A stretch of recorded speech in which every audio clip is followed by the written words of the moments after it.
Sebenarnya setiap obrolan tuh kita jadi belajar lagi juga sih. Iya. Jadi belajar. Justru kadang-kadang ada sesuatu hal yang mungkin jarang kita pikirin, terus karena lewat obrolan jadi, oh itu tuh perlu loh, itu penting gitu. Bisa diobrolkan gitu. Perlu penting. Penting untuk diobrolkan. Penting untuk dipikirkan. Jadi kadang-kadang sebelumnya ngapain sih? Kita udah tahu misalnya, atau kita sebelumnya udah pernah ngobrolin, tapi karena emang jarang kita diskusi tentang hal itu, jadinya ya udah lewat. Tapi ya itu pentingnya diskusi itu ya, pentingnya komunikasi, diskusi. Sharing pemahaman, sharing pemahaman hidup kali ya. Betul. Nah, kalau sharing keilmuan ya itu ada bagiannya. Bukan kita ya kayaknya. Bukan kita kayaknya. Ini mah hanya sebatas ya pemahaman kita terhadap sesuatu. Ya pemahaman yang terbatas terhadap sesuatu. Kita mencoba untuk diobrolin. Mudah-mudahan ada manfaatnya untuk yang mendengarkan, sobat-sobat Bajik di rumah. Betul. Oke. Gini, tadi tuh apa? Udah diawali. Ada yang penting, ternyata ada yang penting, ada yang perlu ya. Kenapa sih kita suka mikir ada yang penting? Harusnya kayak gini. Oh, sebaiknya kalau yang lembutnya ya versi apa sih bahasa yang lebih diplomatis. Sebaiknya. Gitu kan. Hemat saya. Kalau yang agak to the point harusnya begini. Yang benar harusnya kayak gini. Oh, itu ada penekanan. Yang benernya menurut siapa? Menurut siapa? Ya itulah, kadang-kadang ada beberapa penekanan yang kadang kita nggak sadar. Itu tuh sebenarnya apa sih gitu kan? Mungkin nanti kita akan bahas tentang itu kayaknya. Apa tuh berarti itu teh? Ya nanti aja deh kita. sebelum kita masuk ke yang tadi pembahasan atau obrolan malam ini, sebelumnya tuh ya mengingatkan lah kepada sobat-sobat Bajik di rumah, kalau misalnya ada waktu ya setelah menonton konten-konten kita, disarankan untuk untuk membiasakan diri untuk mengetik hal-hal positif lewat doa. Ya itu yang kita sarankan kemarin kan. Jadi sobat-sobat Bajik di rumah nanti setelah nonton videonya boleh ketik doa, tebarkan doa, berikan doa kepada siapapun yang sobat Bajik mau gitu kan, yang diinginkan. Mau untuk diri sendiri, mau untuk orang lain ya. Intinya kita membiasakan diri untuk berdoa dan menyebarkan kebaikan. Mudah-mudahan itu jadi afirmasi kan. Kalau sering-sering dilakukan, makin sering kita lakukan, itu ngebentuk karakter habit yang bagus gitu. Kebiasaan yang bagus, kepribadian. Membentuk kepribadian juga. Ya mudah-mudahan nanti kedepannya kan bisa lebih siap lagi, lebih lebih punya energi lah, lebih semangat. Betul. Kalau misalnya banyak energi positif, biasanya kita lebih semangat lagi dalam menjalani hidup, menjalani tantangan gitu kan. Ya kalau kita mau lihat itu sebagai tantangan kan, berarti kan kita harus punya tenaga lebih ya.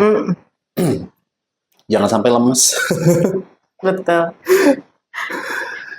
Nah, iya sih. Itu tadi ada yang diinginkan. Yang diharapkan mungkin ya. Tadi ada hal yang penting, ada hal yang perlu, ada hal yang baik. Nah, menurut Mama itu tuh dari mana asalnya? Dari mana ya? Penilaian diri sendiri mungkin ya, pendapat diri sendiri. Dari dalam diri kita sendiri, pemikiran kita sendiri. Iya. Diri sendiri. Itu apa bahasa lainnya? Ego. Aku. Diri. Ego. Aku. Wah. Saya. Kayaknya udah mulai masuk nih ke pembahasan. Jadi segala hal yang berhubungan dengan yang tadi ya, kalau misalnya kita ngomongin seharusnya seperti ini, yang penting tuh harusnya seperti ini misalnya. Yang penting tuh seperti ini, atau misalnya yang benar itu seperti ini, gitu kan. Kita lebih naik lagi nih dari yang harus, yang penting harus jadi benar gitu kan. Paling base-nya, paling diplomatisnya baik. Yang baik. Baiknya. Padahal itu tuh kan masih bagian dari apa yang kita inginkan juga kan sebenarnya. Nah itu tuh apa? Tadi ya, apa namanya? Ego. Nah, ego ini tuh banyak orang, kalau Abah lihat ya, banyak orang sekarang mulai menggunakan kata ego dalam konteks, misalnya dalam segala hal gitu kan, dalam apa sih namanya tuh, dalam keseharian tuh kadang-kadang, misalnya kalau yang paling mudah kita bisa mengamati ya, kebiasaan masyarakat kita kan lewat media sosial tuh. Betul. Nih kadang-kadang si ego ini tuh kayak jadi semacam sumber masalah gitu. Si aku ini tuh sumber masalah ya. Kenapa dibilang sumber masalah? Ya nggak tahu juga sih itu kenapa muncul persepsi kalau ego ini tuh jadi sumber masalah, jadi biangnya masalah. Mungkin nanti kita bisa bahas lah, kita bisa obrolin kenapa sih ego ini tuh kadang-kadang bisa menjadi ya, atau misalnya kadang bisa jadi apa ya, yang apa sih namanya tuh, yang tertuduh gitu. Yang kambing hitam. Kambing hitam, yang dikambing hitamkan dalam setiap permasalahan. Oke, jadi untuk memulai seperti biasa, dimulai dengan pertanyaan. Pertanyaannya berarti ya sesuai dengan pembahasan ini. Berarti bagaimana jika kita menghilangkan ego?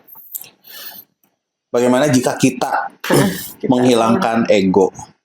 Wah, ini agak linu ya. Ngedengernya tuh aduh ini linu. Aduh, tingkat tinggi. Beda ya. Egoless ya. Egoless. Bisa nggak sih? Jadi perlu dipahamin dulu sih. Ego itu tuh kan kalau secara etimologis, secara bahasa. Berat ya. Secara bahasa itu ego tuh dari bahasa Yunani atau bahasa Latin, bisa di cross check ya. Ego tuh artinya diri atau berkembang kemudian jadi aku kan. Aku. Kalau dalam psikologi itu ya aku itu konsep diri gitu kan, si konsep dirinya.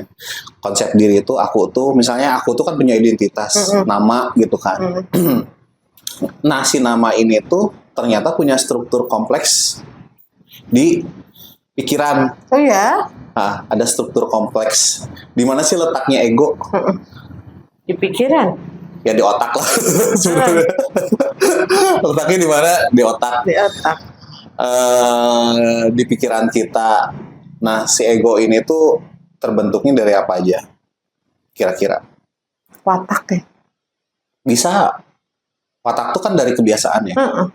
Dari kebiasaan yang diulang-ulang. Akhirnya jadi watak. Jadi ada dua hal yang ngebentuk ego kan. Yang pertama hal yang sifatnya natural, berarti yang diwariskan dari orang tuanya. DNA misalnya.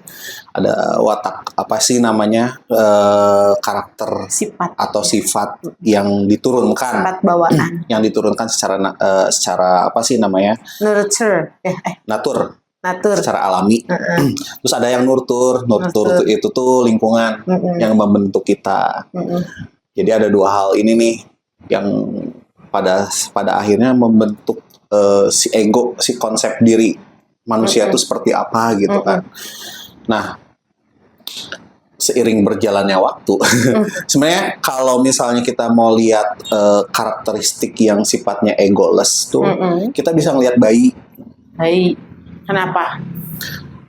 Bayi itu dia tuh udah punya banyak informasi juga sih. Iya. Informasi di DNA-nya, informasi ketika dia lahir, informasi dalam kandungan. Betul. Sebenarnya itu udah membentuk ego juga. Bayi itu udah ada ego, cuman si egonya tuh belum terlihat. Jadi karena belum bisa ngomong kali ya. Belum bisa ngomong, tapi dia kan misalnya ketika dia misalnya lapar, nangis gitu. Nangis, udah ada konsep-konsep seperti itu sih. Komunikasi. Walaupun kadang-kadang kita sulit membedakan antara insting dan ego tuh sebenarnya tipis. Kadang tipis gitu. Kadang tipis kalau misalnya konteksnya bayi gitu kan. Tapi kalau misalnya kita ngomongin manusia yang udah dewasa, kita kayaknya jelas di antara insting dan ego tuh itu udah bisa kita pisahkan gitu kan, mana yang ego, mana yang insting. Nah, tapi kalau misalnya untuk bayi, biasanya kita bisa lihat nih egolessnya tuh apa? Egolessnya tuh karena dia tuh kepentingan dia tuh hanya insting.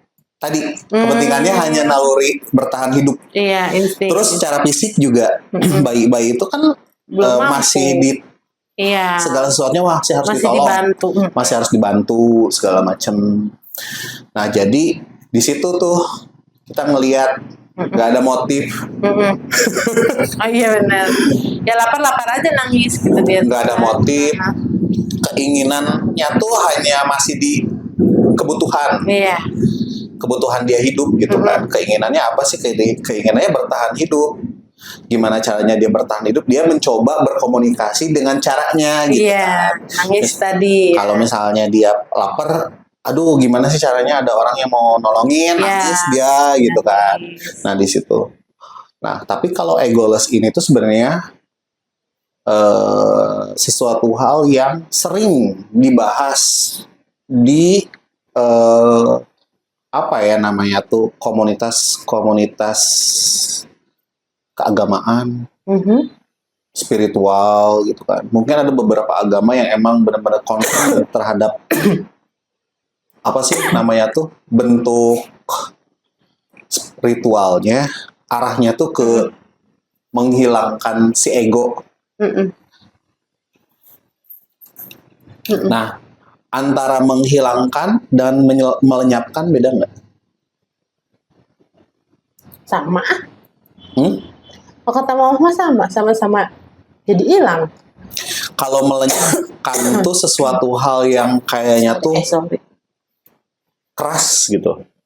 Dipaksa gitu ya. Keras. Kalau menghilangkan tuh apa ya namanya? Itu tuh sesuatu hal yang emang ada prosesnya gitu kan. Ada prosesnya, ada step by stepnya seseorang itu tuh sampai di tahap dia bisa menghilangkan ego. Menghilangkan. Iya sih. Tapi tujuannya apa sih menghilangkan tuh? Menghilangkan ego tuh sebenarnya tujuannya apa? Bagaimana jika kita mampu menghilangkan ego? Terus kita bakal jadi kayak gimana? Ya kitanya ngikut aja meren. Jadi nggak punya apa? Iya, asal nggak punya integriti gitu ya. Integritas. Ya nggak sih? Ya kayak nggak punya keinginan gitu untuk ya udah gitu seininya aja, semengalir. Sebenarnya tuh itu tuh cuman pemindahan aja sih, pemindahan dari konsep diri. Kita tuh kan hidup tuh kan, misalnya Mama hidup udah lebih dari berapa puluh tahun. Jangan buka kartu. Ya intinya selama kita hidup tuh kan kita dapat banyak informasi. Kita dapat banyak pengaruh dari lingkungan kita, segala macam, dari bacaan kita, dari kontemplasi kita. Nah itu tuh kan ngebentuk konsep kan, satu konsep. Oh kebenaran tuh kayak gini, yang benar tuh harusnya kayak gini. Oh yang penting tuh kayak gini, seharusnya tuh seperti ini. Kalau misalnya nggak seperti ini ya itu salah. Betul. Nah itu tuh kadang-kadang masuk ke ranah-ranahnya ego. Jadi mana yang boleh, mana yang baik, mana yang buruk. Mana yang baik, mana yang jahat, mana yang bagus, mana yang buruk, terus mana yang benar, mana yang salah. Nah itu tuh di konsep ego itu. Nah biasanya kalau untuk kita nih yang masih di level-level level-level yang masih apa ya namanya, masih kuat si egonya tuh. Ya kita tuh paling hanya ada di level menurunkan dan menaikkan. Kita nurunin atau naikin, menyesuaikan. Nah, dalam politik juga kayak gitu sebenarnya. Coba mau perhatiin. Apa? Misalnya gini, misalnya kita ngomongin politik lah. Kita ngomongin politik. Misalnya di orang yang ingin menjadi wakil rakyat misalnya. Dia pengen jadi wakil rakyat tuh, dia punya ide besar nih untuk orang lain, untuk masyarakat, untuk warga gitu kan. Benar. Terus? Nah, dia kan punya egonya tuh kan, aku ingin bermanfaat nih untuk orang banyak. Gitu, tapi ketika dia masuk ke ranah politik, dia masuk ke apa sih namanya tuh lingkungan dewan misalnya. Parlemen. Ternyata karakter kepentingannya tuh beda. Bisa berubah gitu ya. Nah, di situ biasanya sih. Nah, di situ kadang kita punya ekspektasi. Dia harusnya tuh kita menjalankan peran sebagai wakil rakyat tuh harusnya seperti ini gitu kan. Tapi ketika di sistemnya atau misalnya budayanya, sistemnya, lingkungannya ternyata nggak seperti ekspektasinya dia, itu kan sebelum ke sana, ternyata butuh penyesuaian yang tadi. Nah, di situ baru naik turun ya. Bagaimana? Nah, di situ tuh politik tuh biasanya sangat berhubungan dengan menaikkan dan menurunkan ego. Karena apa? Karena dia harus survive. Kan harus jalan tuh. Harus jalan tuh, perannya tuh harus jalan. Peran politiknya harus jalan. Dan gimana sekecil mungkin dia menghindari biasanya gesekan kan. Masalah. Bener. Apalagi sifatnya personal kan. Politik tuh ada di mana-mana. Misalnya politik pada saat di rumah tangga nih. Kan gitu. Harus menyesuaikan ego juga. Kadang abah nurunin. Ketika mama naik, abah nurun. Ketika abah lagi naik, mama nurunin. Nah, kita tuh hanya di level itu karena apa? Karena kita punya kepentingan. Betul.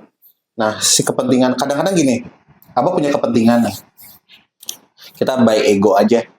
Kepentingan harusnya tuh kayak gini, nggak boleh kayak gitu. Tapi ternyata mama juga punya sesuatu hal, prinsip misalnya. Prinsip harusnya kayak gini. Nah, kita kan biasanya tuh kita nurunin tuh gini, ini tuh urgensinya sepenting apa sih buat kita. Kalau misalnya kita nggak terlalu penting, biasanya kita nurunin. Nggak apa-apa lah, ngalah bahasanya, ngalah. Kita mengalah itu berarti kita lagi nurunin tuh. Kita lagi nurunin ego. Tapi ketika misalnya, ini prinsip nih, sesuatu hal yang nggak bisa. Nah, itu biasanya naik. Kalau dua-duanya ada di level dia bertahan, egonya tuh sama-sama kuat, gitu, atau sama-sama tinggi. Repot. Nah, di situ ada konflik biasanya. Karena apa? Karena nggak sinkron. Ada dua konsep berpikir, ada dua cara berpikir yang nggak sesuai, yang tidak satu frekuensi. Biasanya di situ ada keributan, ada masalah lah pokoknya mah, ada amarah. Kan gitu kan, ego tuh pasti hubungannya sama anger. Pasti sama marah gitu. Kalau misalnya nggak diikutin apa yang dia mau, marah pasti. Marah. Dia nggak diikutin apa yang menurut dia benar, wah nggak boleh, harusnya kayak gini. Nah, itu egonya lagi main tuh. Tapi ketika kita ngelihat dalam sudut pandang yang lebih luas, ternyata kita bisa loh nurunin atau naikin. Benar. Sebenarnya itu seni sih. Seni berpolitik di rumah. Sebenarnya dalam kehidupan sehari-hari, anak-anak juga kan sama. Lobby gitu kan. Iya. Ketika minta sesuatu gitu kan. Pura-pura so sweet gitu kan. Pengen apa gitu. Ngerti banget ya. Maksudnya anak kecil aja dia udah bisa gitu kan. Betul. Gini ya caranya, kita harus turunin dulu nih ego kita. Baik dulu nih. Biar apa? Biar dulu. Nanti satu saat kita apa yang kita mau diikuti, bisa kita dapat gitu kan. Nah, di situ naik turunnya. Benar ya. Tapi bukan ego, bukan menghilangkan, kita masih ada di level masih di naik turun, menaikkan atau menurunkan. Menaikkan atau menurunkan. Nah, untuk menghindari menghindari konflik. Karena apa? Konflik itu, Mama perhatiin orang ketika dia udah masuk ke konflik, biasanya tuh itu tuh apa ya namanya tuh, itu tuh bener-bener perang, nggak akan ada hentinya. Jadi perang benar salah seego, kebayang atau hidup setiap manusia itu kan unik ya. Iya. Kehidupannya tuh punya dunianya masing-masing gitu kan. Dia tuh punya konsep yang berbeda gitu dalam menjalani hidup. Kebayang kalau ketika konflik tuh semua yang nggak satu frekuensi itu tuh asalnya satu masalah jadi banyak. Masalah bener nggak? Makin besar. Jadi makin besar. Benar. Nah apa itu ketakutan manusia lah. Manusia itu takut ketika ada sesuatu hal yang itu tuh udah itu tuh diganggu gitu. Egonya tuh diganggu. Sesuatu hal yang menurut dia benar, sesuatu hal yang menurut dia penting itu tuh diganggu. Daripada itu terganggu, ya udahlah lebih baik kita berdamai dulu. Betul, gitu kan. nurunin dulu. Seperti itu. Nah, kalau misalnya itu kan kita kalau di kehidupan sehari-hari berhubungan dengan sesama manusia gitu ya, levelnya tuh baru sampai di naik turun. Nah, gimana kalau misalnya kita berhubungannya justru sama Tuhan? Kalau sama Tuhan justru itu yang egoless itu kan. Biasanya praktek-praktek spiritual tuh ya ritual-ritual keagamaan yang berhubungan sama apa ya, entitas yang lebih tinggi, entitas yang lebih besar, Tuhan, Sang Pencipta gitu kan. Ya itu tuh biasanya tuh ya di situ apa ya disebutnya tuh sesuatu hal yang suci gitu kan. Bahasanya apa? Transenden. Jadi sesuatu hal yang apa ya? Sesuatu hal yang suci, sesuatu hal yang agung gitu kan. Sesuatu hal yang bukan diri kita, tapi kita meyakini itu. Nah, tergantung konsep ketuhanannya juga sih. Tapi kalau menurut Abah sih, kalau misalnya dalam konteks keyakinan monoteis gitu, berarti kan ada satu Tuhan tuh, ada satu Tuhan yang menguasai segala hal. Betul. Kan? Sederhananya seperti itu. Nah, kalau misalnya masuk ke konteks apa namanya tuh? Konsep keyakinan monoteisme gitu kan, ya berarti kan segala sesuatu hal tuh yang ada hanya Tuhan kan. Nah sederhananya gitulah. Sederhananya sebenarnya tuh yang ada di kenyataan ini tuh Tuhan. Manusia tuh diri itu tuh ya sesuatu hal yang lain lagi gitu, sesuatu hal yang lain lagi. Jadi ketika kita bersentuhan dengan sesuatu hal yang besar, nah si egonya tuh otomatis kan idealnya gitu. Idealnya dalam beribadah tuh ketika misalnya kita beribadah, kita menjalankan ibadah tuh ketika kita menyembah atau berkomunikasi dengan Tuhan, berarti si dirinya tuh harus nggak ada dulu. Betul. Si akunya tuh harus menghilang dulu sementara. Ya itu namanya kalau misalnya kita muslimah khusyuk mungkinnya di situ. Ya khusyuk. Jadi benar-benar apa sih namanya? Wah nggak tahu tuh khusyuk tuh kayak berat ya. belum sampai sana deh kayak kita. Apa sih namanya tuh khusyuk, tumanina, apalagi ketenangan. Itu udah beda sih itu mah ya kita kayaknya belum nyampe. On progress. Iya. Mudah-mudahan. Mudah-mudahan apa sih namanya Tuhan mengizinkan. Amin. Kita bisa menikmati lah, menikmati ibadah seperti itu gitu. Ya kita yang penting mah kan kita ngebiasain dulu. Iya. Benar. Yang penting mah dibiasain dulu itu hal yang baik, hal yang positif. Betul. Kita mengakui gitu kan. Kita mengakui kita lemah, kita manusia, kita punya banyak batasan. Yang gede itu cuma yang ada dalam pikiran aja. Benar. Tapi faktanya gitu, aku kayak kan gitu kan sih, aku tuh kan kayak gede gitu, kayak besar. Tapi kalau misalnya jangankan gimana ya namanya ke serempet mobil aja udah. Iya, boro-boro keserempet mobil, bisa kejedot apa? Atau misalnya kaki gitu kan, kita lagi kena palu.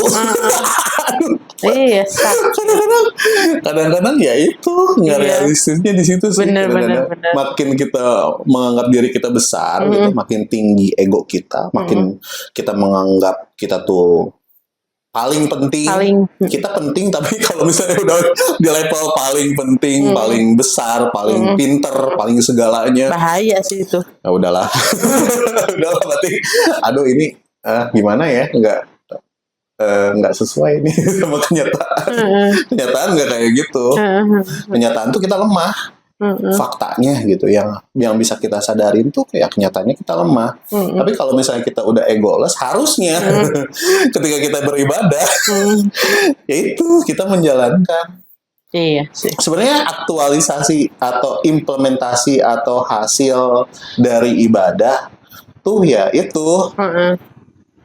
Sebenarnya kalau misalnya kita udah melaksanakan, kan keyakinan tuh, setiap keyakinan, setiap agama tuh kan ada buku panduan ya, ada kitab sucinya sendiri. Betul. Nah di situ di buku panduan itu tuh kan udah jelas ya, itu Tuhan gitu. Tuhan tuh mau kayak gini, bukan lo yang mau kayak gitu. Bisa nggak sinkron gitu? Kalau kita udah bisa sinkron, berarti ibadah kita tuh udah masuk ke level yaitu egoless. Iya. Kayak gitu. Ya, jadi itu butuh proses sih. Proses yang panjang. Bener. Soalnya kan kita nggak bisa tiba-tiba gitu kan. Nggak bisa tiba-tiba hilang gitu. Nggak bisa tiba-tiba menghilangkan. Itu tuh butuh momentum. Ada beberapa momentum lah. Misalnya kenapa sih disarankan ada, kalau misalnya mau berkomunikasi dengan Tuhan tuh di waktu yang sepi, di waktu yang apa ya, waktu khusus lah gitu kan, kayak misalnya sepertiga malam, keadaan masih hening, orang-orang masih pada tidur, kita lebih fokus. Jadi sedikitlah distorsi pengaruh apa sih namanya, yang bikin kita terdistraksi gitu kan sama pengaruh kanan kiri gitu. Jadi kita bisa lebih fokus. Nah di situ ada momentum kita bisa benar-benar khusyuk.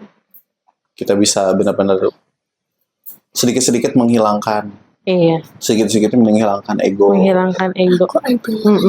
Sampai pada akhirnya yang ada hanya kita yakin, kita sadar gitu. Kayak sadar kita sepenuhnya. Yang ada tuh hanya Sang Pencipta. Betul. Yang ada hanya Tuhan. Kitanya teh menghilang, yang mengecil.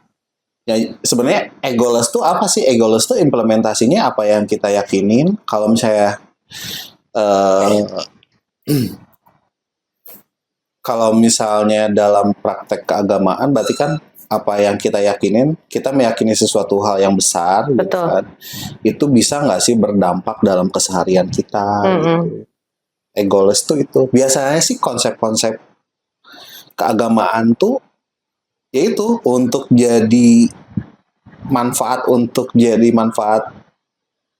apa ya, semesta alam gitu, manfaat sesuatu hal yang apa ya, bukan hanya diri kita tapi untuk semuanya gitu, untuk semua gitu, yang di sekitar kita gitu, termasuk diri kita juga. Jadi kita nggak hanya terfokus pada diri kita sendiri aja, pada diri kita, tapi kita udah konsepnya tuh udah berubah, konsepnya udah berubah. Jadi ternyata kita tuh hidup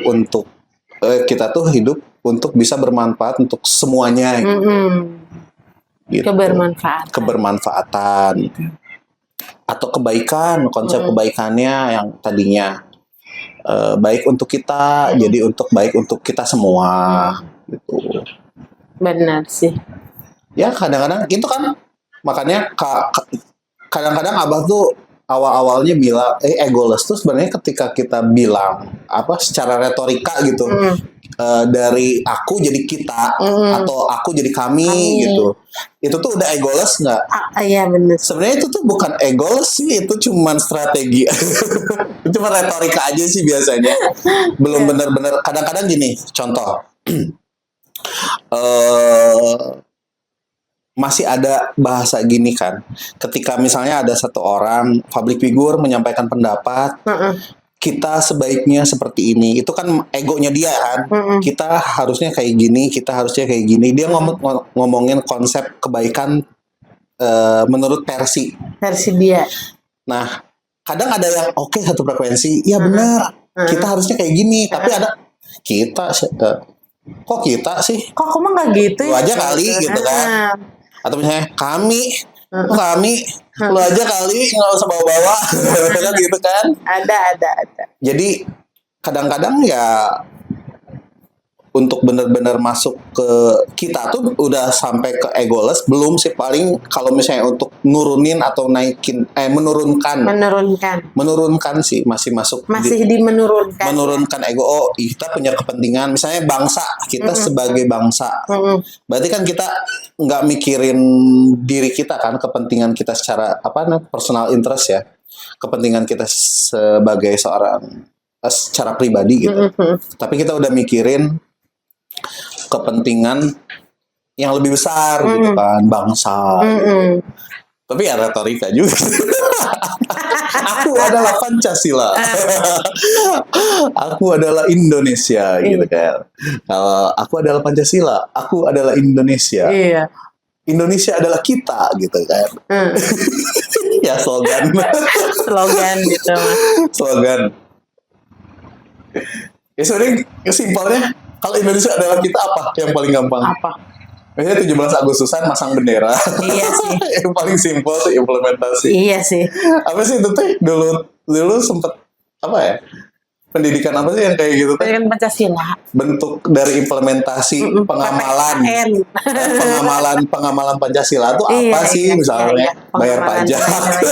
Betul, bayar Indonesia adalah kita, bayar pajak, aturan saat berlalu lintas. Indonesia adalah kita, taat hukum. Sebenarnya ya udahlah kita, tapi Indonesia adalah kita, toleransi. Kalau misalnya Indonesia adalah kita, masih ada sentimen budaya, ada bisa sentimen ras, keagamaan atau lain-lain, ya udahlah. Retorika. Berarti belum kita ya. Ya kadang-kadang aku. Kita tuh itu untuk itu salah satu bagian strategi pertahanan diri juga sih sebenarnya, biar dia bisa diterima. Jadi harus kadang-kadang harus menggunakan diksi kata. Ya itu seperti itu, kita, kami. Itu udah sampai egoless. Ya kita wallahu alam. Itu hanya Tuhan yang tahu. Ya, betul. Masing-masing lah. Tapi ya itu, untuk mencapai kondisi menghilangkan ego itu tuh ya kita harus benar-benar mengubah secara radikal, mengubah secara keseluruhan konsep diri kita. Jadi harus ada yang berubah nih dari yang aku nyatu, misalnya aku tuh misalnya abah nih apa gitu. Jadi berubah jadi sesuatu hal yang lain yang lebih besar gitu, yang lebih besar kebermanfaatannya. Jadi ya udah nggak ada lagi konsep kalau si aku ini tuh ya berpusatnya tuh di diri kita. Aku tuh berpusatnya di mana? Kalau misalnya kita dalam berkeyakinan kan berarti udah nggak ada si akunya. Di sini kan yang ada tuh hanya Tuhan kan. Dan apapun yang kita lakukan itu untuk Tuhan gitu. Betul. Apapun yang kita lakukan itu untuk kebaikan Tuhan. Apapun yang kita lakukan benar atau salah, misalnya ya menurut Tuhan, bukan menurut Tuhan, kita. Walaupun itu disalahgunakan. Jadi udah ngomongin benar salah. Kebenaran, benar salah itu tuh yang paling rawan di situ sih. Iya sih. Kadang pernah lihat nggak sih kadang-kadang dia itu samarnya tuh antara ego dan egoless tuh di situ. Kalau egoless tuh, misalnya nih, kita ngomongin konsep manusia menjadi misalnya rahmat, kebaikan untuk semesta alam. Semesta alam, rahmatan lil alamin. Rasul dong. Untuk jadi kebaikan untuk semesta alam. Berarti ya dia mau nggak mau, dia harus memahami banyak hal. Untuk memahami banyak hal butuh ilmu. Betul. Butuh banyak pemahaman, butuh banyak pengetahuan, wawasan, ilmu sih sebenarnya yang jadi jembatan untuk kita tuh sebenarnya. Egoless tuh bukan berarti kayak orang linglung gitu. Kayak ikut kesini itu bukan egoless gitu, mas cuman apa ya namanya? Emang nggak punya pendirian aja. Bukan nggak punya pendirian, itu ada problem doang. Itu problem apa ya namanya? Itu problem otak lah gitu. Ada masalah apa sih namanya? Ya itu masalah medis sih. Kalau udah ngelamun itu lebih ke hal yang medis ya. Tapi kalau misalnya egoless dalam yang kita bahas sekarang tuh, kita bagaimana jika kita mampu menghilangkan ego itu sesuatu hal yang emang kita sadari. Kita harus bukan harus ya, kita merasa itu adalah bagian. Kalau udah masih harus, masih perlu, masih penting, itu masih ego. Oh gitu. Itu jebakannya di situ. Makanya kita belum level kita ngomongin itu sih sebenarnya.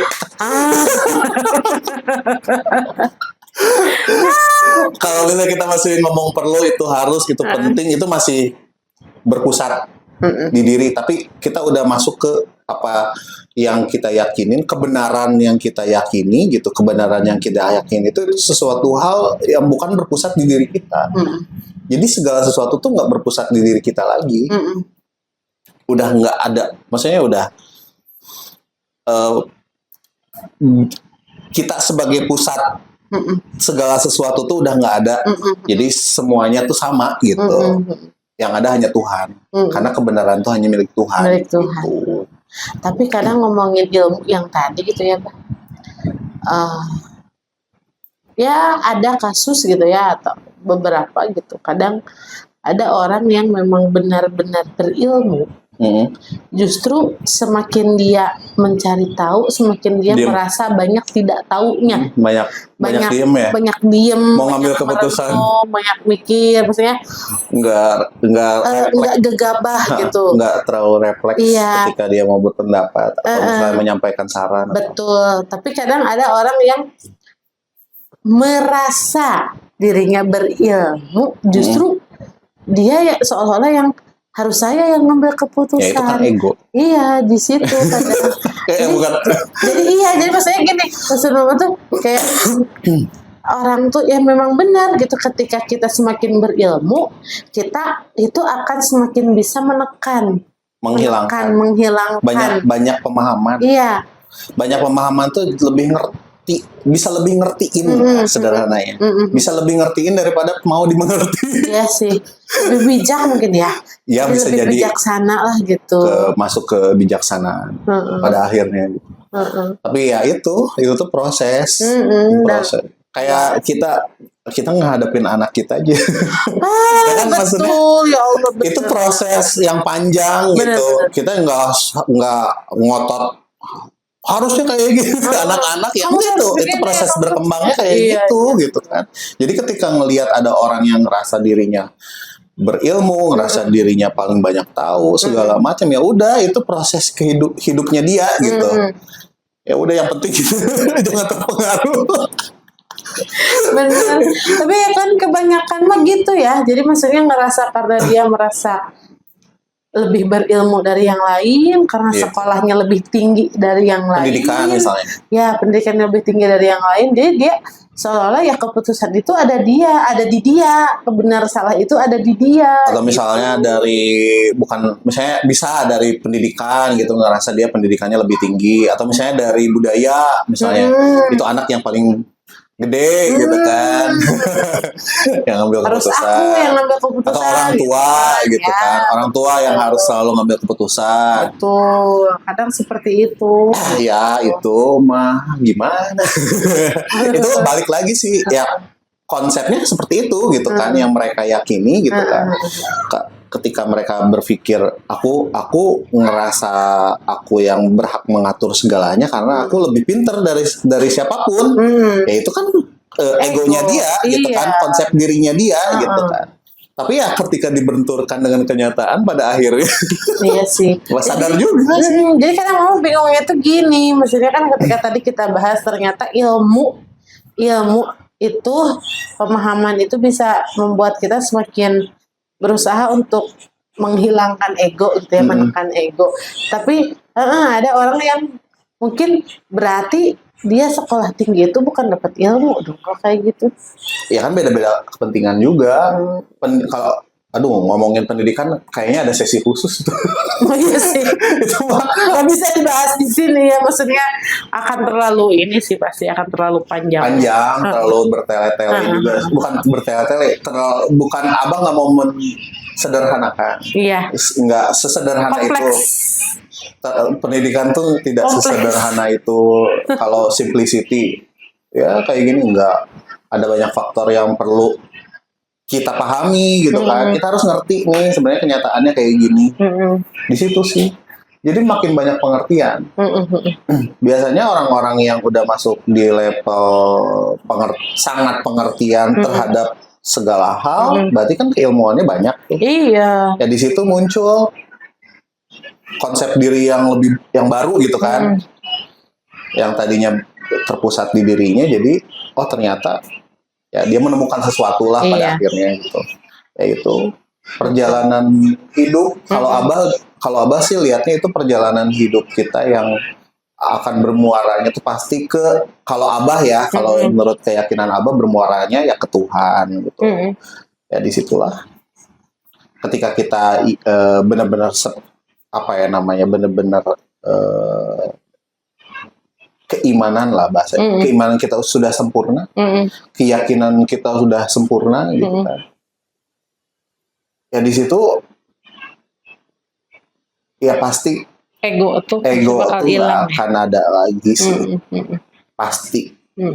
Yang ada hanya Tuhan. Jadi apapun yang kita lakuin itu untuk kebaikan. Sesuai dengan apa yang Tuhan mau. Berdasarkan dari itu. Ya, pedoman tuntunan. Untuk memahami pedoman itu kan kita harus memahami kehidupan dulu. Memahami kehidupan ya ada ilmunya. Iya itu. Benar. Di situ makin banyak kita belajar, menambah pemahaman, menambah keilmuan. Ya di situ makin kita tuh mengenal diri juga sih. Pada akhirnya kita sadar diri. Benar. Siapa sih? Kita. Aduh, sepenting apa sih kita gitu kan? Ya penting, tapi bukan yang paling penting. Punya apa sih kita? Ya kita punya sesuatu, tapi kita nggak punya segalanya. Ya nggak punya. Kita tuh kalau kita bilang diri kita nggak penting juga salah.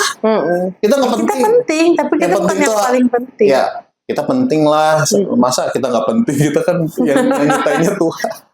Maksudnya kita diciptakan tuh pasti punya peran penting gitu. Kecil apapun. Setiap manusia tuh menurut Abah, setiap makhluk. Bukan setiap manusia. Setiap makhluk itu punya peran yang penting. Masing-masing. Peran yang penting gitu kan. Termasuk diri Abah gitu, termasuk mama, termasuk anak kita gitu. Semuanya itu punya peran penting gitu. Tapi kalau misalnya merasa paling penting, nah itu problem di situ. Problem dimulai. Di situ benar. Siklus. Iya. Lingkaran setan nih, iblis kan. Ya di situ. Benar. Lingkaran setan iblisnya tuh yang akan selesai kalau misalnya kita udah ngerasa paling pintar, paling ngerti, paling tahu. Ya disitulah. Ya butuh pengertian. Betul. Bukan berarti gini, misalnya kalau Abah sekarang ya, kalau sekarang tuh kalau misalnya ngelihat, misalnya ngedengerin mama gitu, ada beberapa hal yang menurut Abah nggak sesuai, nggak langsung direspon itu salah itu enggak, tapi coba dicerna dulu, coba mengerti maksudnya dulu. apa sih gitu kan. Ya gitu, mengerti itu gimana sih, proses mengerti itu kan nggak bisa kayak sehari 2 hari ya.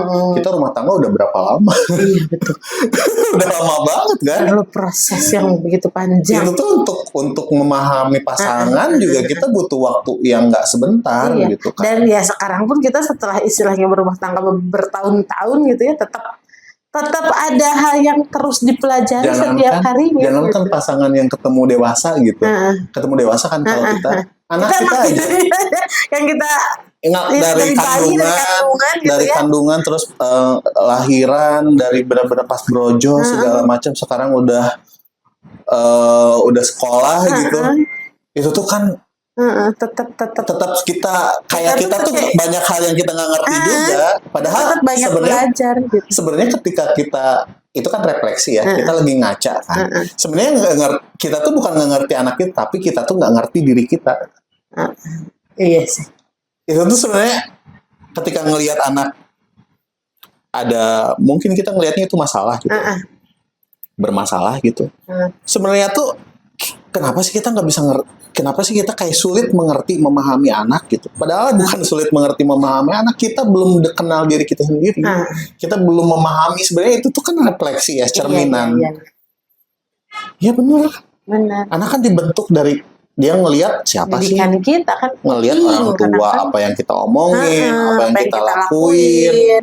Dia kopi. Terus gitu, belum lagi dari sejak dia di kandungan juga ngedenger. Dia merasakan apa yang orang tuanya rasakan. Terus belum lagi yang kita wariskan juga DNA gitu. Dari DNA-nya ada beberapa sifat-sifat yang diwariskan, segala macam. Ya sebenarnya kuncinya tuh kita mengenal diri aja dulu. Mengenal diri itu emang nggak mudah juga. Ternyata nggak sesimpel itu juga sih, butuh waktu juga untuk kita benar-benar bisa memahami diri kita tuh, si aku ini tuh apa gitu. Gimana itu? Siapa gitu. Itu tuh butuh waktu lah. Betul. Butuh waktu. Kalau Abah mah intinya berusaha lah. Kalau misalnya kitanya kayak udah terburu-buru, apa sih namanya, terburu-buru menyimpulkan kalau kita udah paham segalanya, ya di situ sih tantangan. Biasanya di situ apa sih namanya tuh, ilusi. Ilusinya tuh di situ. Kadang-kadang apa ya, kita udah benar-benar yakin, ini udah yakin kita melakukan segala hal untuk Tuhan, tapi masih ya di situ kan pentingnya ilmu tuh. Kalau misalnya kita masih ngedengar kata harusnya kayak gini, harusnya kayak gitu, misalnya, atau pakai argumennya berdasarkan misalnya kitab suci itu harusnya kayak gini gitu kan. Nah, kadang-kadang kita harus didalamin lagi tuh. Harusnya kayak gini. Sebenarnya baiknya tuh kayak gimana coba? Kebaikan itu tuh sesuatu hal yang nggak bisa di debatable, tapi bisa dirasain. Oke. Ngerti nggak? Okay. Tapi kalau masih perdebatan harusnya kayak gini menurut tafsiran ini gitu kan, menurut tafsiran saya ini harusnya kayak gini. Itu sih akunya gede banget itu. Aku banget ya gitu. Aku kan ini tuh gede banget karena buat Tuhan nih. Ini berdasarkan kitab suci harusnya kayak gini. Tuhan apa buat kamu kan gitu. Di situ tuh kalau kita nggak tahu, nggak ngerti, kalau kita nggak ngerti, tidak memahami ilmu gitu kan, tidak memahami diri, kita nggak bisa membedain ini antara ini tuh ego atau ini tuh apa yang benar-benar yang Tuhan inginkan gitu kan. Itu berarti harus banyak ilmu. Makin kecil ilmunya makin sedikit panas, ilmunya makin cepat itu marah-marah. Gampang marah, gampang tersinggung. Gampang marah, gampang tersinggung, gampang ngerasa tersaingi. Udahlah itu. Ya, ilmu di sini bukan berarti sekolah ya. Tapi ilmu emang ilmu kehidupan yang dipahami. Segala hal. Belajar.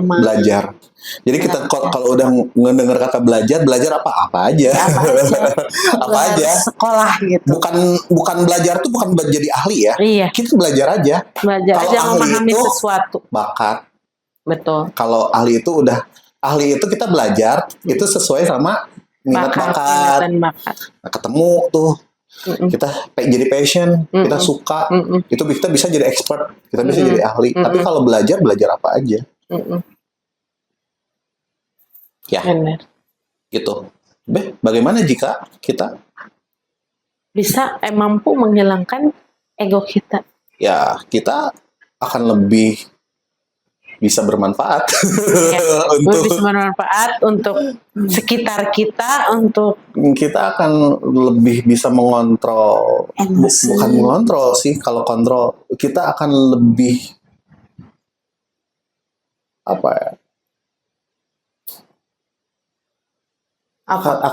akan menjadi manfaat sih sebenarnya, akan menjadi rahmat. Iya. Sebenarnya simpel sih untuk nyimpul ini, tapi ini kan karena berhubungan dengan keyakinan tertentu gitu, agak sensitif takutnya ya. Tapi sebenarnya nggak apa-apa. Ini menurut berdasarkan keyakinan kita ya. Keyakinan kami, keyakinan Abah gitu kan sama Mama. Berdasarkan keyakinan Abah gitu. Ya kalau misalnya kita bisa menghilangkan ego, kita akan menjadi rahmat untuk semesta alam. Betul. Sesuai dengan akan menjadi rahmat. Iya. Sesuai dengan yang Tuhan mau, bukan yang kita mau. Iya. Benar. Ya rahmat semesta alam masa nyolong. Masa menyakiti gitu. Masa misalnya KDRT. Maksudnya hate speech apa segala macam gitu masa tidak berbuat adil gitu. Iya, betul. Ya itu. Makanya kalau udah masih kayak ini apaan sih? Maksudnya masih kita ada punya sentimen lah, kita masih punya rasa amarah, masih punya dendam, masih punya perasaan diri ini besar, mengecilkan yang lain. Ya udah, itu proses hidupmu. Itu proses hidup yang harus dijalani. Betul. Ya, Abah juga mungkin masih ada di proses itu juga. Sama, maksudnya kita masih ada di proses yang butuh kerja keras gitu, butuh ekstra untuk bisa mencapai itu gitu kan. Kenapa kita ngerasa ekstra? Karena sekarang banyak godaan. Iya sih. Informasinya terlalu banyak. Terlalu liar. Terlalu banyak kealihin ke sini kealihin. Iya, kita mudah terdistrak gitu sama banyak hal. Betul. Jadi ujiannya lumayan berat ya. Lumayan berat, jadi ekstra. Makanya Abah pakai kata ekstra itu udah tepat lah untuk kita semua gitu. Ya kita aja segini ujiannya, kita ngerasa kita ya ekstra gitu. Tapi bagi sobat Bajik yang misalnya aku sudah tercerahkan, itu beda lagi mungkin ya. Iya. Itu bukan kita. itu mungkin udah beda levelnya gitu. Tapi untuk yang masih ada di level-level ya apa sih namanya, mudah terdistorsi, mudah terdistraksi gitu kan, mudah teralihkan, mudah nggak sulit untuk fokus, sulit untuk khusyuk kayak tadi ya, kita butuh ekstra. Betul. Dan mudah-mudahan di sisa umur kita yang singkat, kita bisa pelan-pelan kita bisa belajar lebih baik lagi. Baik lagi. Amin. Insya Allah, mudah-mudahan. On proses. Ya, gitu, menjadi rahmat bagi semesta alam. Semuanya semesta alam. Gitu. Nah, tapi untuk semesta alam nih. Iya. Kalau menurut Mama percaya nggak sama konsep multiverse? Aduh kacau deh. Kacau. Kayaknya itu bahasan nanti deh kalau ngebahas multiverse. Kita bahas yang ini aja deh, yang apa sih namanya ya? Ya bahasan biasa aja gitu. Multiverse tuh ada nggak sih? Multiverse, kalau di cerita fiksi ada, Tapi kalau pada kenyataannya entah ya, cuma mama melihat kayak ya scientific Tuhan, evidence, ya, pembuktian ilmiahnya belum lah. belum Teknologinya ada, juga belum bisa nyampe ke ngebuktiin. situ. Tapi kalau secara matematis, Iya, ada sepertinya ada gitu.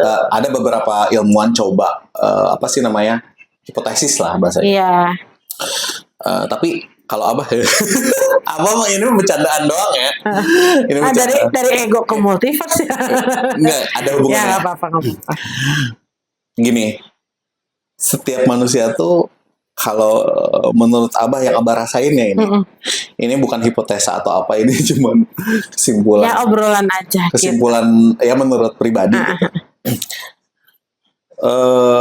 Setiap manusia tuh punya dunianya sendiri. Punya semestanya sendiri. Kenapa disebut semesta? Kenapa? Karena kan cuma satu. Bukan multi. Kalau multi kan banyak ya. Iya. Multi itu misalnya bisa jadi multiverse itu kalau misalnya ada lebih dari satu kan. Lebih dari satu. Misalnya dunianya Abah, dunianya Mama. Itu jadi multiverse.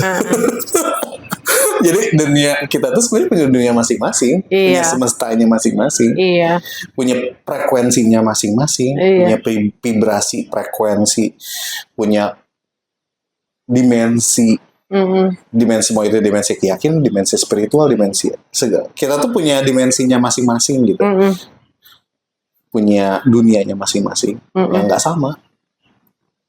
Iya sih. Tapi bisa harmonis. Iya.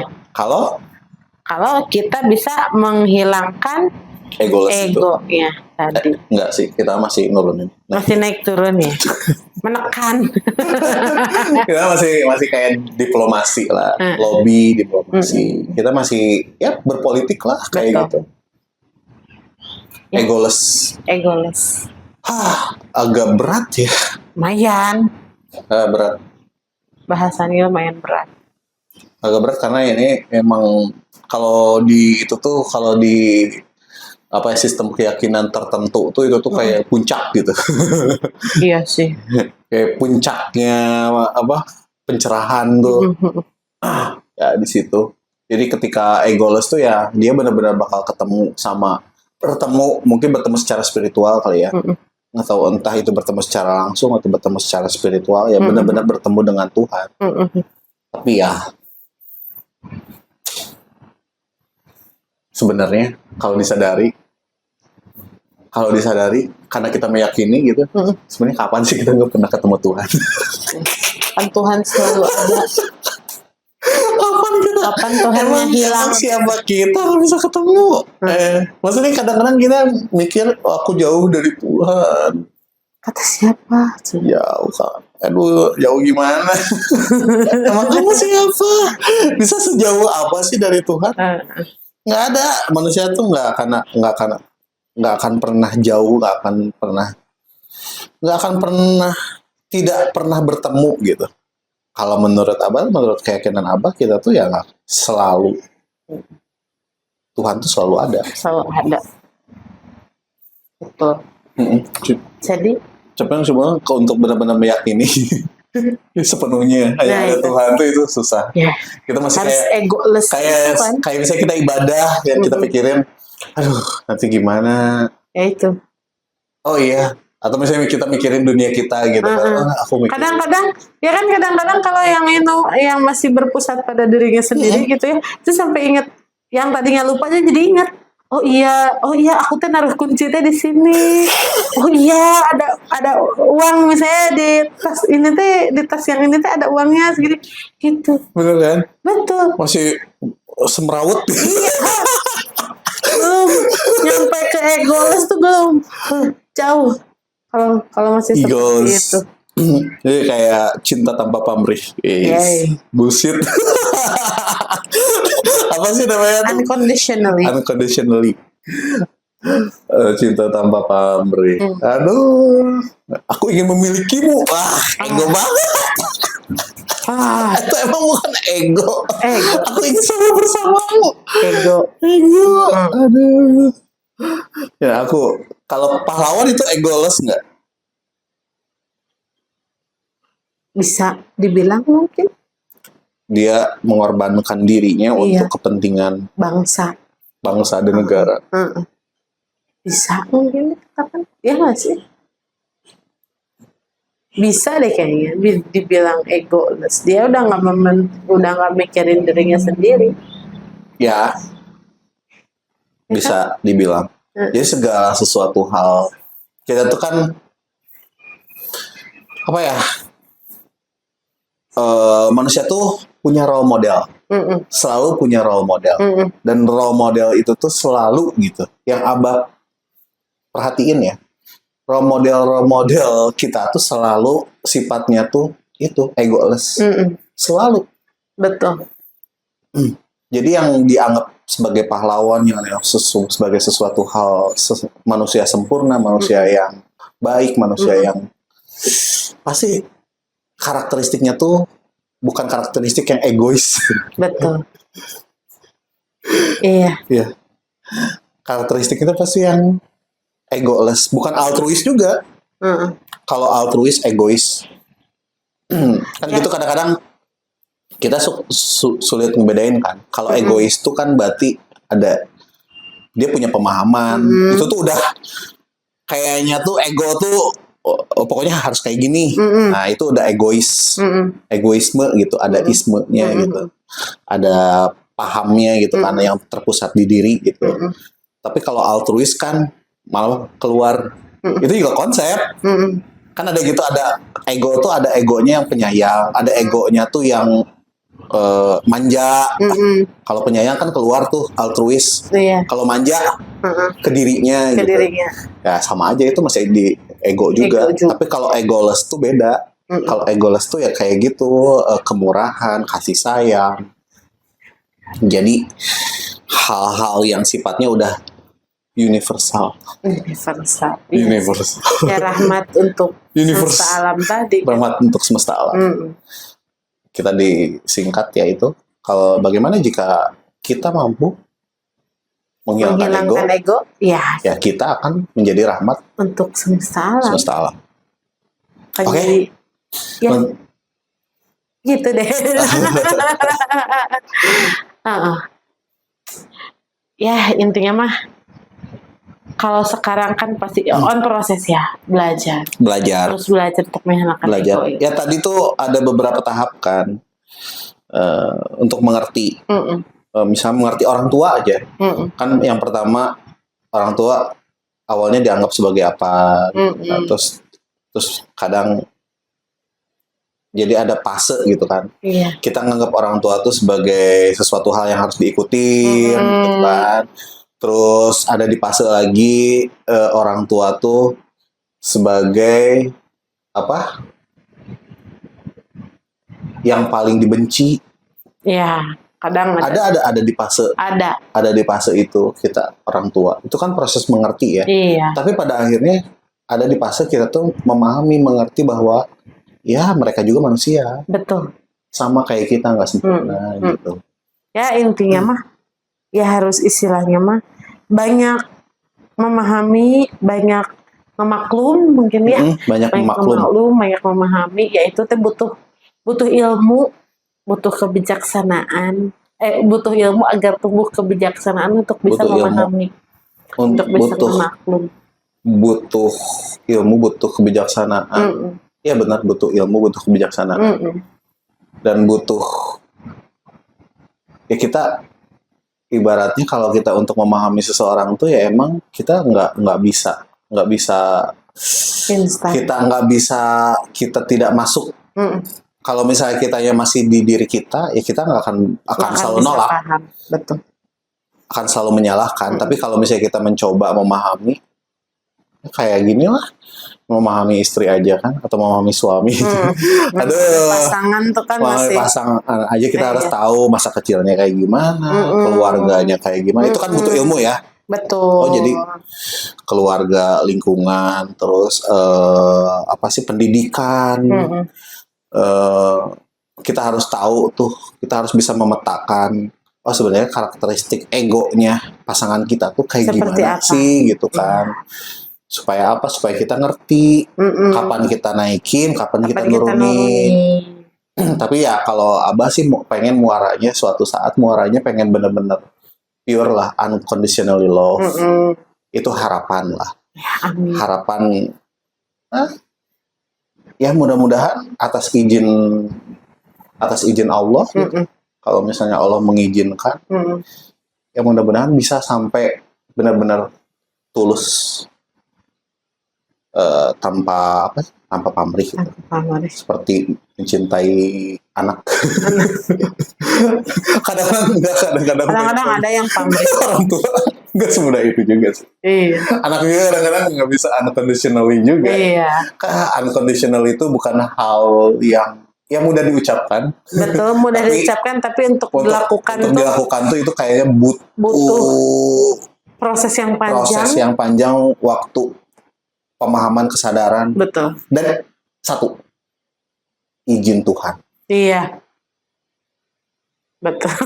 Betul sekali. Kalau Tuhan mengizinkan, kita semuanya bisa dilakukan. Tapi Tuhan juga ngelihat kok usaha kita. Kalau misalnya kitanya masih egois, masih apaan, segala nyalahin kanan kiri segala macem, merasa dirinya pusat kebenaran, merasa yang lainnya salah, apapun, masih suka nyalahin orang segala macem, ya berarti belum effortnya di situ. Bukan belum ada usaha ya. Belum sungguh-sungguh. Effortnya masih ada di situ. Tapi kalau kita pelan-pelan mulai mengerti, memahami. Jangan kalau misalnya kita masih belum married gitu. Ya, kakak dulu deh, keluarga, adik, kakak, coba pahami, coba dalami, bukan orang tua. Kalau kita udah berumah tangga, ya coba pahami pasangan.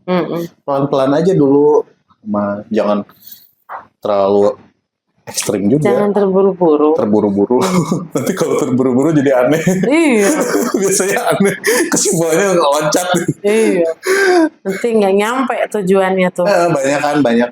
Ya itu yang tadi Abah bilang, butuh ilmu.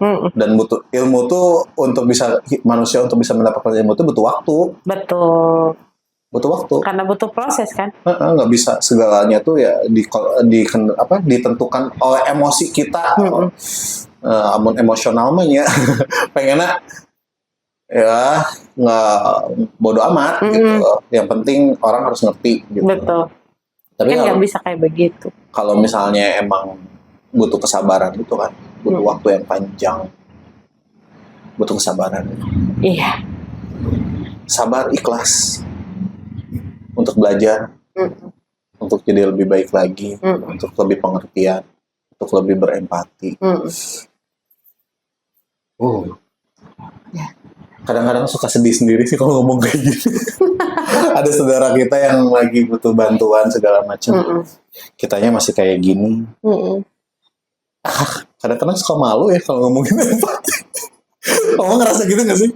Iya. Malu sendiri gitu ngomongin empati itu. Aduh, ngomongin empati, tapi kita di belahan dunia yang lain ada orang yang butuh bantuan. Ada orang yang sementara kita seolah tidak bisa melakukan apa-apa. Kita sama ngelakuin, maksudnya kita bukan nggak bisa berbuat banyak. Kita bisa berdoa, tapi nggak bisa berbuat banyak. Tapi ketika kita ngomongin empati itu kayak, ya ternyata masih di level itu gitu. Ya disitulah introspeksi. Kita sadar diri itu di situ sih. Oh ternyata di situ. Kenapa kita nggak bisa bantu ke sana gitu kan? Ya karena apa? Karena kita takut mati lah, takut mikirin nanti keluarga kita di sini kayak gini. Ya kan ego tadi balik lagi ke ego tadi. Kalau misalnya contohnya Nabi Muhammad ada di kondisi itu melihat ada kejoliman kayak gitu, kayaknya nggak akan mikir kayak gimana nanti anak nanti sekolah gimana anak enggak langsung. Ya itu egois tuh di situ. Makanya beliau dibilang ya rahmatan lil alamin. Ya kan? Ya.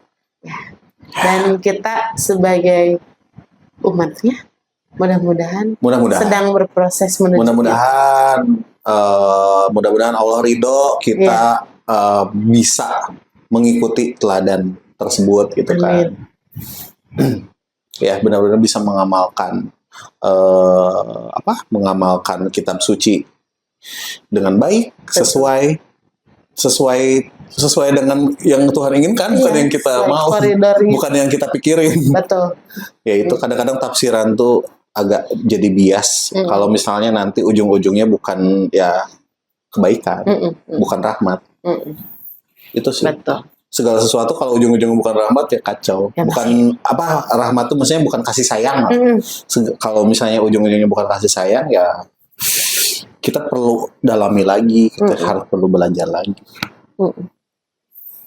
Kacau ya kalau misalnya gara-gara itu perang. Jadi aneh ya.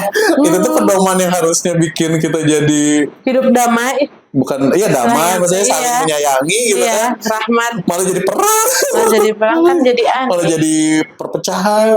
Perpecahannya tuh mending gitu kalau cuma pecah doang gitu kan, beda prinsip. Iya. Tapi ini mah pecahnya tuh udah gesekan gitu, langsung sampai perang. Sampai makan korban lah kalau perang, sentimen. Malah ada yang di level fobia. Iya. Aduh. Serem. Aduh apa? Dia ini. Ya, begitulah. Begitu. Butuh proses. Butuh proses ini. Dan kita harus maklum. Iya. Banyak mengerti daripada pengen di ngerti. Iya. Oke, sip. Ya, begitulah obrolan kita. Ya, mudah-mudahan intinya mah selalu setiap harinya teh semakin baik. Ya, setiap kontennya kemarin berat-berat ya. Iya. Ya mudah-mudahan nanti lebih agak spesifik gitu, praktis lah. Bukan praktis ya. Maksudnya lebih spesifik gitu pembahasannya. Ini kan kayak kemarin kan yang pertama bagaimana kita tahu segala hal. Luas banget. Terus kejahatan luas juga. Luas. Sekarang ego masih luas juga ego, sih. Itu luas juga. Ya nanti kita coba lebih spesifik. Lebih spesifik lagi. Tapi ini tiga pondasi dasar ini mudah-mudahan bukan pondasi dasar. Bukan tiga pondasi dasar, tiga pembahasan kita di konten Sobat Bajik ini mudah-mudahan bisa jadi semangat untuk kita terus belajar, semangat kita untuk saling mendoakan. Betul. Daripada saling menghujat daripada saling menyalahkan, lebih baik kita saling mendoakan. Agar kebaikan selalu menyertai. Kebaikan untuk selalu menyertai dan selalu kembali pada diri kita. Betul. Oke. Terima kasih banyak, Mama. Sama-sama, Abah. Selalu menemani Abah. Iya dong. Oke. Bye-bye. Bye-bye.